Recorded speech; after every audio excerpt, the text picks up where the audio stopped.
Les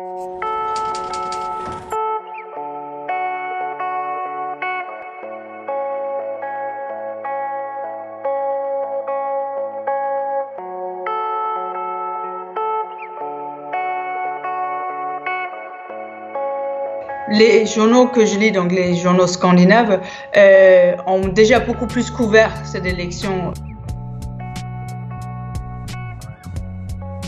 On connaît bien les personnages maintenant. On a bien raconté à la fois toute l'histoire de Marine Le Pen qui est quand même extraordinaire avec son enfance, avec son père qui a fondé ce parti. Et on a aussi, on se fascine également pour Emmanuel Macron qui est tellement jeune, qui a été ministre, qui semblerait trahir son président, qui s'est marié avec sa prof au lycée. Il y a beaucoup de choses qui sont très différentes par rapport à d'habitude. D'habitude, si on est un peu méchant avec la France, l'élection présidentielle, c'est deux hommes qui ont au moins 60 ans, autour de 60 ans, qui discutent à un très haut niveau. Et pour les Scandinaves, sauf si on est vraiment francophone, c'est pas évident de suivre.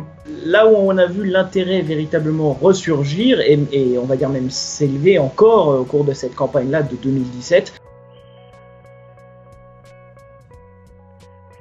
c'est quand Macron a dit dans son discours à la Villette, me semble-t-il, que finalement Marine Le Pen était l'alliée de dirigeants politiques comme Orban,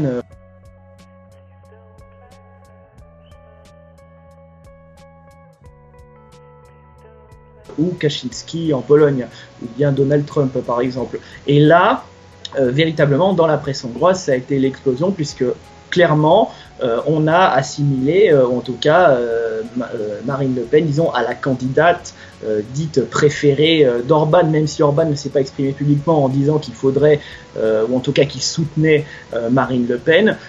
L'intérêt dans cette campagne-là a été extrêmement fort. La majorité des médias hongrois, disons libéraux, ont pris position pour Emmanuel Macron sans réticence, et ils expliquaient que voilà, quel que soit d'ailleurs le prochain président de la République, mais de préférence Emmanuel Macron, il faudrait penser des blessures et des plaies qui traversent la France depuis plusieurs années et qui ont été renforcées notamment par la série d'attentats qui a récemment touché la France. Et la mission aussi, c'est de retrouver, ou en tout cas de redonner foi en la politique, puisque la chose politique ne séduit plus les Français, en tout cas d'après les observateurs hongrois et d'après les connaisseurs de la politique française en Hongrie.